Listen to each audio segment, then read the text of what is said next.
je vais parler de la République de Raguse, qui était une république maritime située dans le sud de la Croatie. Son histoire commence au moment des grandes invasions. Elle aurait été créée par les habitants d'Épidore, une ville située 25 km plus au sud-est, fuyant les pillages et raids des barbares. L'île choisi offrait une excellente protection, mais était peu fertile. Ses habitants durent donc négocier avec les barbares pour cultiver sur leurs anciennes terres en échange d'une facilité. En 866 environ, la ville est assiégée par les Sarrasins. Le siège fut levé par l'arrivée de la flotte de l'empereur Basile Ier le Macédonien. Vers l'an 1000, Venise décide de briser son lien de vassalité avec l'Empire d'Orient, car celui-ci ne remplissait plus sa protection contre les Hongrois et Normands d'Italie. Elle prend le contrôle de la Dalmatie et tente de prendre la ville de Raguse, restée fidèle à l'Empire.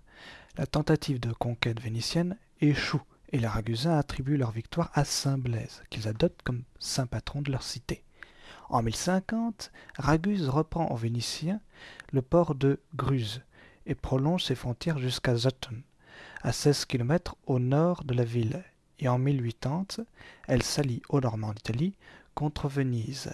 Au sein de l'Empire, Raguse bénéficie au XIe siècle d'une grande autonomie politique et commerciale. Sa noblesse byzantine et dalmate prospère. Entre 1180 et 1190, le grand prince de Rassi, Stéphane Nemanja, essaie à 2 reprises de s'emparer de la République sans succès. La Rassi est à peu près l'ancêtre de la Serbie actuelle.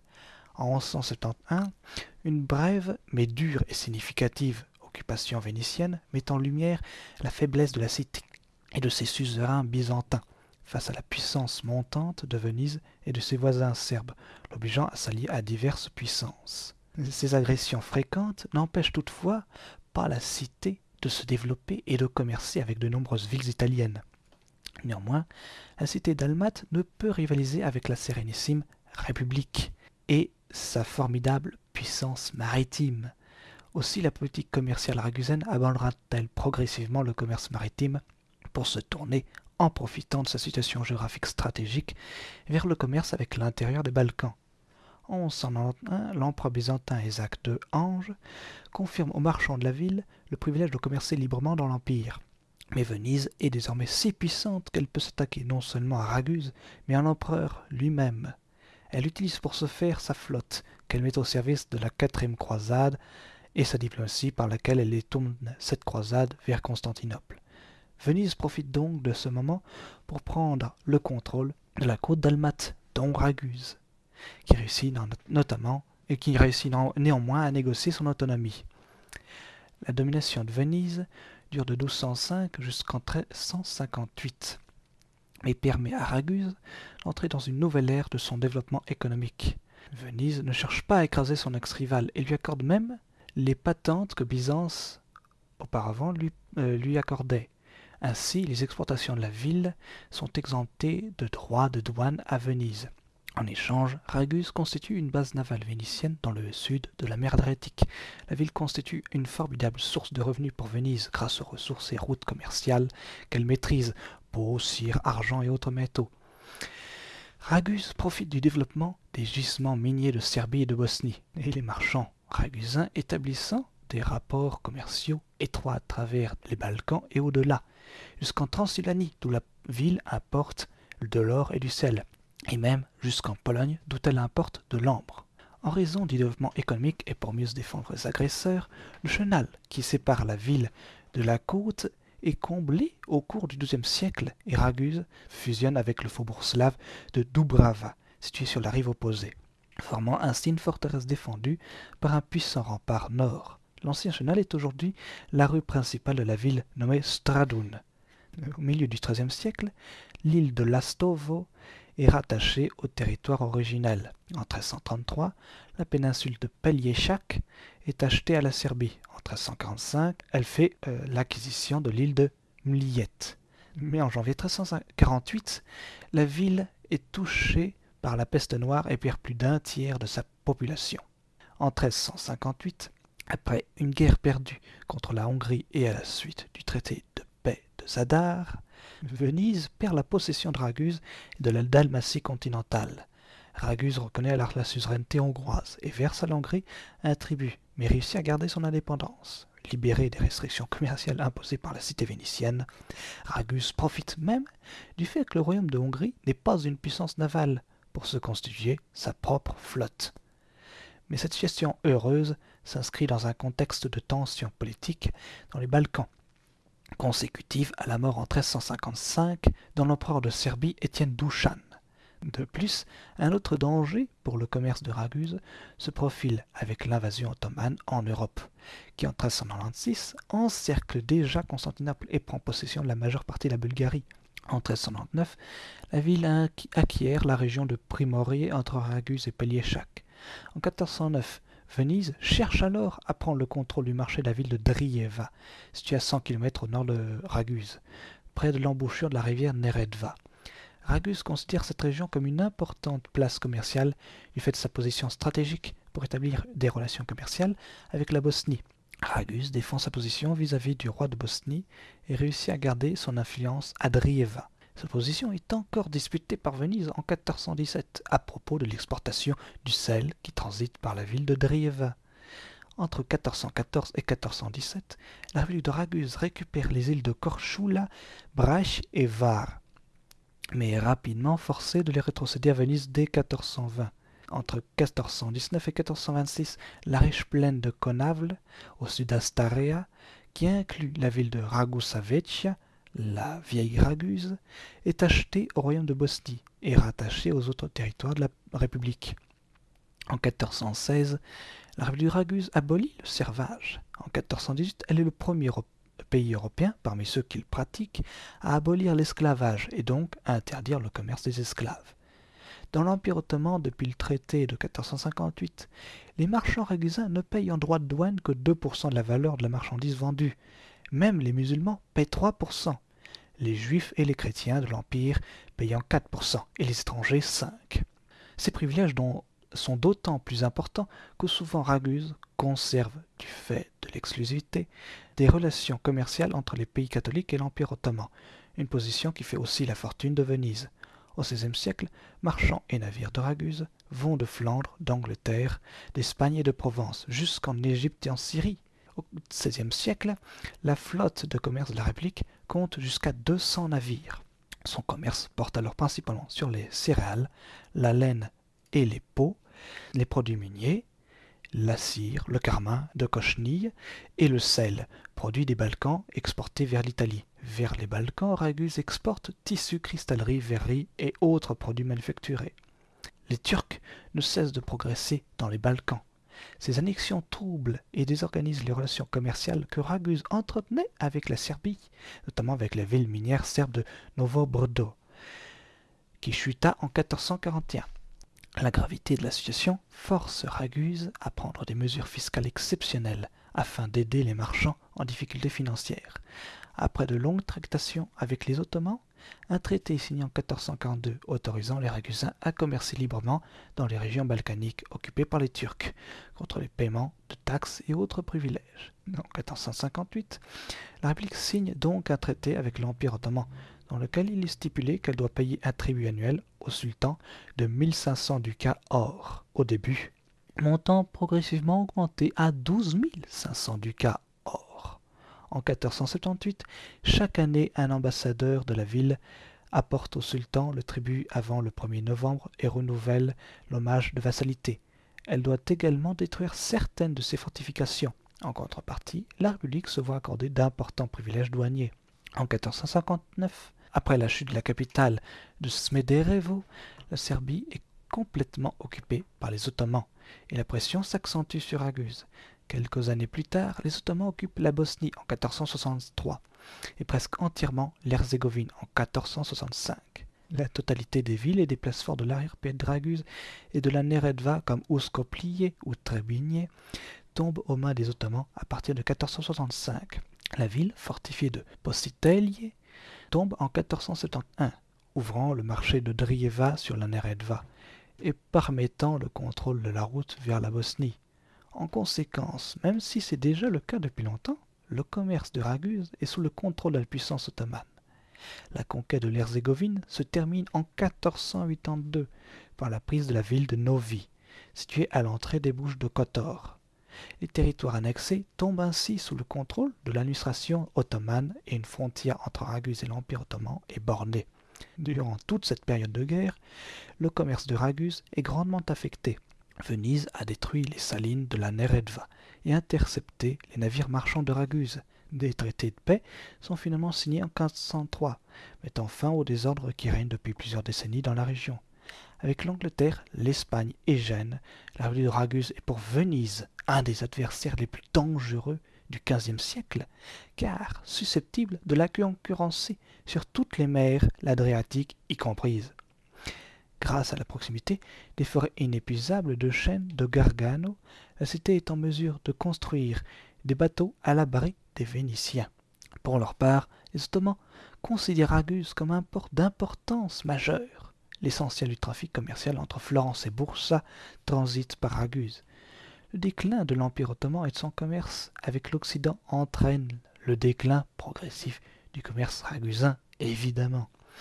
Le séisme du 6 avril 1667 dévaste la ville, tuant plus de 5000 personnes, y compris le recteur. Ravage la plupart des bâtiments publics, laissant seulement les remparts intacts, ainsi qu'un monastère qui a survécu et dont on dit que c'était un véritable miracle à l'époque, et qu'on l'en dit toujours. De nombreux bâtiments de style gothique et renaissance sont détruits et laissés à l'état de ruine. Seul le palais Sponza et la façade du palais du recteur de la place Lussa résistent au tremblement de terre. La ville est progressivement reconstruite dans un style baroque plus modeste. Après de gros efforts, Raguse se redresse, mais demeure à jamais l'ombre de la brillante et ancienne République. En 1683, les Turcs subissent une cuisante défaite lors de la bataille de Kahlenberg, aux portes de Vienne. Lors du traité de Karlowitz de 1799, les Ottomans cèdent la totalité de la Hongrie, de la Transylvanie, de la Slavonie, de la Dalmatie et de la Podolie aux Habsbourg victorieux, aux Vénitiens et aux Polonais. L'Empire ottoman n'étant plus une menace au sein de l'Europe chrétienne, Venise s'empare d'une partie de l'arrière-pays de Raguse et se rapproche dangereusement de ses frontières. Raguse se retrouve encerclée et coupée du commerce avec l'intérieur. Face à ce danger, préparé à l'échec des Turcs en Autriche en 1684 et espérant que l'armée autrichienne va s'emparer de la Bosnie-Herzégovine, Raguse envoie des diplomates à Vienne auprès de l'empereur Léopold Ier. En 1684, des émissaires sont envoyés pour renouveler les accords signés en 1358 à Visegrad, reconnaissant la souveraineté de la maison d'Autriche sur Raguse comme roi de Hongrie et de Croatie, et doit payer une taxe annuelle de 500 ducats. Dans le même temps, Raguse continue à reconnaître la souveraineté ottomane, ce qui n'a rien d'inhabituel pour l'époque. Cette situation offre même un grand nombre d'opportunités pour la ville, qui peut ainsi commercer et envoyer ses navires dans tous les ports de la côte dalmate. Lors du traité de paix du 26 janvier 1699, la République de Raguse cède 2 territoires côtiers à l'Empire ottoman, dans le but de se protéger indirectement des attaques de la République de Venise. L'un d'entre eux est un territoire situé à la frontière nord-ouest autour de la petite ville de Num, aujourd'hui le seul corridor d'accès à la mer Adriatique pour la Bosnie-Herzégovine contemporaine. L'autre territoire est situé à la frontière sud-est du village de Sutorina et va constituer plus tard une partie du Monténégro. En 1800, la République entretient un réseau très organisé d'ambassades et de consulats dans plus de 80 villes et ports dans le monde. En 1806, Raguse est assiégée durant un long mois par les flottes russes et monténégrines, qui envoient plus de 3000 boulets sur la cité. La République est contrainte de capituler face aux forces armées de l'Empire français, qui met un terme au siège et sauve Raguse. Menée par Napoléon, l'armée française entre dans Raguse en 1806. En 1808, le maréchal Marmont abolit la République de Raguse et l'intègre dans le royaume d'Italie. Il devient le recteur de Raguse. L'italien est alors la langue officielle de la ville. En 1810, Marmont l'intègre dans les provinces illyriennes françaises, territoire correspondant alors à une large partie de la Slovénie et du littoral de la Croatie actuelle. En 1814, lors de la bataille de Paris, Marmont abandonne Napoléon et est accusé d'être un traître. En raison de cette attitude, le mot ragusade devient une expression signifiant un acte de trahison. Mené par le général Todor Milutinowicz, l'armée autrichienne, accompagnée de l'armée britannique et d'insurgés locaux, encercle Raguse occupée par les Français. Lors du congrès de Vienne en 1815, Raguse est rattaché au royaume de Dalmatie, alors sous l'autorité de l'Empire d'Autriche. En 1815, l'aristocratie ragusaine, formant l'ancien gouvernement ragusin, se rencontre dans le but de rétablir la République de Raguse, mais ses efforts sont vains. Et c'est aussi la dernière fois qu'elle se réunit. Après la chute de la République, elle se disperse et 4/5 des familles émigrent à l'étranger. Environ 1/5 des familles aristocratiques seront reconnues par les Habsbourg et intègrent ainsi la noblesse autrichienne. Certaines de ces familles reconnues ont survécu, comme les Getaldi, Gondole, Godze, Kaboga, Sorgo, Zlataric, Zamania et Podza. Elle fera partie de l'Empire d'Autriche jusqu'en 1918, date à laquelle elle intègre la toute nouvelle Yougoslavie et qu'elle prend le nom de Dubrovnik. Le gouvernement de Raguse. La constitution de la République de Raguse est de nature aristocratique. La population est divisée en 3 classes, les patriciens, les citoyens et les plébéiens. L'essentiel du pouvoir est concentré entre les mains des armateurs, des banquiers et des riches marchands, qui se considèrent comme nobles en se dotant d'armoiries.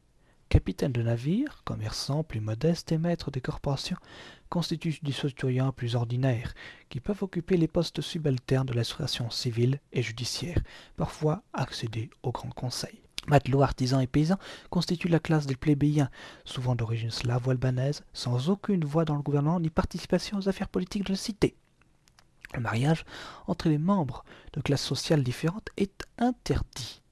Plusieurs problèmes importants touchent les familles nobles ragusaines, confrontées à la diminution de leurs effectifs et au faible nombre de familles nobles locales, dans les environs du Dubrovnik alors sous contrôle turc. Ils deviennent un groupe de plus en plus restreint, où les mariages sont fréquents entre parents du 3e et 4e degré. La noblesse a survécu même lorsque les classes étaient divisées par des conflits internes. Lorsque Marmont arriva à Dubrovnik en 1808, la noblesse fut divisée en 2 blocs, les Salamankesi, Salamanque, et les Sorbonnesi, Sorbonne. Ces noms faisaient allusion à une certaine controverse née des guerres entre l'empereur romain germanique Charles Quint et le roi François Ier, qui avait eu lieu environ 250 ans auparavant. Après le tremblement de terre de 1667, de nombreux nobles moururent. Certains plébéiens ont été introduits dans la classe noble. Les salamanquinos, partisans de l'absolutisme espagnol, ne traitaient pas ces nouveaux nobles comme des égaux, mais les Sorbonnes, qui se rangèrent du côté des Français et d'un certain libéralisme, les acceptèrent. Les 2 parties ont conservé leur statut et ont siégé ensemble au Conseil, mais elles n'ont pas entretenu des relations sociales et ne se saluent même pas dans la rue. Un mariage inconvenant entre les membres des 2 groupes était aussi frappant que s'il se produisait entre des membres de classes différentes. Cette scission sociale se reflétait également chez les plébéiens, qui étaient divisés en confrères rivales de Saint-Antoine et de Saint-Lazare, aussi hostiles dans leurs relations que les Salmanquinos et les Sorbonnes. L'organisation du gouvernement se fonde sur le modèle vénitien. Les corps institutionnels sont le Grand Conseil, l'organe du gouvernement suprême, le Petit Conseil, le véritable gouvernement détenant le pouvoir exécutif, et le Sénat. Le chef de la cité porte d'abord le titre de duc, puis de recteur. Élu par le Grand Conseil pour une durée de plus en plus courte, finalement d'1 mois, et il n'a le droit d'être réélu que 2 ans après. Mais ce statut reste un titre honorifique. En réalité, le pouvoir est entre les mains des 3 assemblées tenues par la noblesse. Lorsque la République est sous la domination vénitienne, le recteur est un Vénitien, mais à partir de 1358, le recteur est toujours un Ragusin. Il vit et travaille dans le palais du recteur et ne peut recevoir aucun ami ni membre de sa famille. Leur grand conseil est exclusivement composé de membres de la noblesse. Chaque noble obtient son siège à l'âge de 18 ans. Chaque année, pour le petit conseil, on procède à l'élection de 11 membres, puis de 7 à partir de 1667. Avec le recteur, le petit conseil exerce des fonctions exécutives et représentatives. Le pouvoir principal est tenu par le Sénat, apparu en 1235, qui comptait 45 membres élus pour 1 an, invités plus de 40 ans de moyenne d'âge. Au sein de cette assemblée, on ne distingue pas l'hégémonie d'une famille en particulier, contrairement à la famille de Médicis à Florence. Cependant, les historiens s'accordent pour dire que la famille Sorgo reste de tout temps une des familles les plus influentes de la cité-État. Une liste datant de 1802 des assemblées de la République montre que 6 des 8 membres du Petit Conseil et 15 des 20 membres du Grand Conseil sont issus des 11 mêmes familles. Le caractère libéral de Raguse peut se manifester d'autres façons. Sur le drapeau de la République, on peut lire le mot libertas, et à l'entrée de la forteresse de Lovriénac, Saint-Laurent, juste à l'extérieur des remparts de Raguse, on peut encore lire l'inscription suivante Non bene pro toto libertas venditur auro, signifiant la liberté n'est vendue contre aucune sorte d'or. Compte tenu du contexte politique des pays voisins, la République est un adversaire de la religion orthodoxe et seuls les catholiques romains peuvent acquérir la citoyenneté ragusaine. La culture de la République. Durant toute son histoire, la Raguse constitua un pont entre l'Orient et l'Occident, entre les monts slaves et romans. Les recensements purent montrer que la République de Raguse comptait près de 90 000 habitants en 1500. À partir de là, à 1700, la population a décliné. Dans la première moitié du XVIe siècle, elle comptait plus de 50 000 habitants. Dans les années 1630, environ 40 000. Et en 1673-1674, seulement 26 000 habitants. Dans la seconde moitié du XVe siècle, en raison de l'expansion turque, Raguse a accueilli un grand nombre de réfugiés chrétiens de Bosnie-Herzégovine, leur offrant les terres les moins fertiles. De nombreuses épidémies, la guerre de Candie, le tremblement de terre de 1667 et les migrations réduisirent considérablement le niveau de la population. La langue est le ragusin. C'était, comme le vignote, un des dialectes dalmates, une langue morte de la famille des langues romanes. En effet, l'encyclopédie des langues d'Europe mentionne une variante méridionale appelée ragusin, dont on connaît quelques textes brefs. Au moment de l'expansion slave, la langue stokavienne a également commencé à être pratiquée. Elle ne cessa de prendre de l'extension par la suite et l'aristocratie ragusaine eut à cœur de maintenir le ragusin. En atteste la décision du Sénat ragusin de discuter les débats en vieux ragusin et l'interdiction de parler la langue slave. Le dialecte ragusin fut fortement influencé par le vénitien. Cependant, au XVIe siècle, il tomba en désuétude et finit par s'éteindre. Sa disparition coïncide avec le développement de l'italien qui devint la langue officielle de la République à partir de 1492. D'après les sources disponibles, on recense à peine 260 mots ragusins. Plusieurs mots ont survécu, comme pain, se prononçant comme en français pour dire pain, s'écrivant P-E-N, teta pour père, cessa, maison, en vénitien ce mot signifie église, et facir pour faire. Ils sont cités par l'italien Filippo di Versi, directeur de l'école de Dubrovnik dans les années 1430. L'italien était désormais utilisé par les classes dominantes et la langue croate par les classes inférieures. Les Ragusins étaient en général bilingues. Ils parlaient croate dans la vie quotidienne, italien pour les occasions officielles, ou bien il leur arrivait de mélanger les deux. Des travaux littéraires de Ragusins célèbres ont été écrits en italien et en croate. La monnaie de la République a été diverse.